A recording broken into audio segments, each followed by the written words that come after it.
sure my audience is pleased. And my audience has changed drastically over the last 10 years. When I first started doing this, it was very much a middle-aged musical theater audience. And then it went to college age, and then it was high school, and then it went back up to college age, and then it went to high school again, and now it's steering even younger.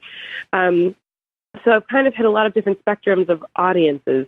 And now, since it is younger, I am cautious of that. But I have to say that I've never had to change my material too much, but I feel like in recent years, I've needed to, not for the younger audience, but just because our world is easily offended more than I've ever noticed.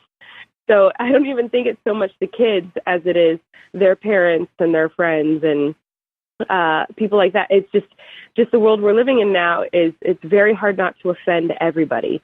And it didn't used to be that way. So now I'm kind of steering my material to be a little bit more clean just to avoid offending someone somewhere. But I don't even think it has anything to do with kids. I think it just has to do with that's just where we are now in life. As comedians are all under fire of just being too offensive. So, I love my job and I want to do it for a long time. And I think there's a way to try to, please your audience without compromising too much of your comedy. And so I just try to walk that line of like, okay, am I compromising what I think is funny to not offend people, or is this actually offensive?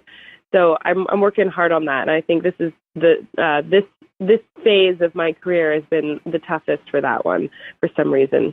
I think it could just have to do with, not to get too political, but just how divided our country is at the moment. So people are either this is right or wrong. There's not really an in-between, and that kind of goes for comedy too right now.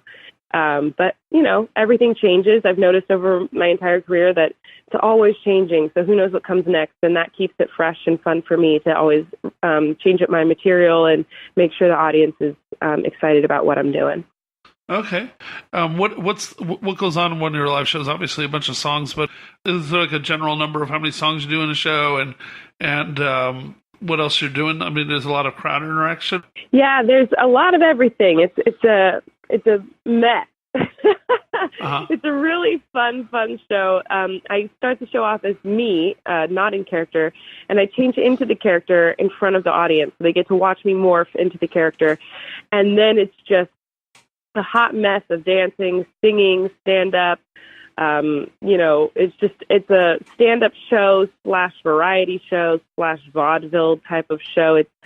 It's a really, really fun show for everyone. There's jokes for kids, there's jokes for the adults. It's really a blast, and it's a lot of in-your-face Miranda, but it's really fun. Okay, cool. And then when I was asking you about content and stuff, and you were mentioning, I meant to ask, you said, boy, people get easily offended. Is there like a funny example of something where you're like, I really can't believe that offended somebody? Well, everyone's feelings are valid. So if someone gets offended, I can't say, well, there's no way they should be offended over that. But I can't think of anything off the top of my head that was just so absurd. But I'm sure there's something that is just a little absurd. But I can't think of anything off the top of my head right now, no. Okay, cool. Well, hey, I want to thank you for taking the time to do the interview. I know this is really rare for you. So I want to encourage everybody to come check out the show, and good luck with the tour and everything else you're doing. Thank you so much. It was nice chatting with you. Yeah, hey. Okay, thanks.